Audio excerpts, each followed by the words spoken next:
حدیث کا نمبر ہے 1665۔ باب قولہ اذ ہمت طائفتان منکم ان تفشلا،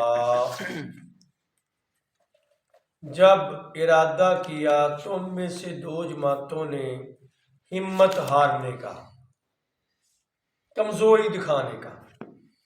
حدثنا علی بن عبداللہ حدثنا سفیان قال عمر سمعت جابر بن عبداللہ رضی اللہ تعالیٰ عنہما یقول، جناب جابر بن عبداللہ رضی اللہ تعالیٰ عنہما کہتے ہیں، فینا نزلت، یہ آیت ہمارے انصار کے متعلق اتری۔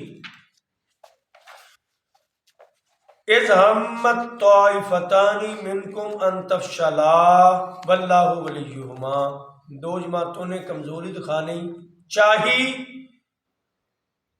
مگر اللہ ان دونوں کا مددگار ہے۔ قال نحن طائفتان، ہم دو جماعتیں ہیں، انصار کے دو قبیلے بنو حارثہ اور بنو سلمہ،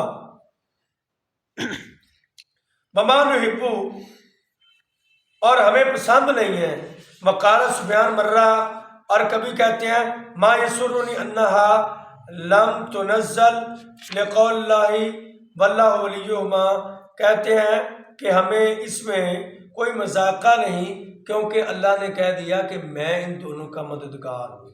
اگر انہوں نے ہمت ہارنے بھی چاہی مگر اللہ کی طرف سے پھر بھی یہی اعلان آیا کہ اللہ ان کا مددگار ہے۔ ان کے اندر اگر کمزوری آ گئی، انسان ہے، آ سکتی ہے، لیکن اللہ کی مدد ان کے ساتھ ہے۔ صحابہ کے ساتھ اللہ کی مدد ہر حال میں ہے۔ انسان ہوتے ہوئے میدان جنگ میں کبھی ہتھیار نہ ہونے کی وجہ سے کسی وجہ سے کمزوری آ جاتی ہے، لیکن اللہ کی مدد ان واللہ ولیہما، ان دونوں کا مددگار اللہ ہے۔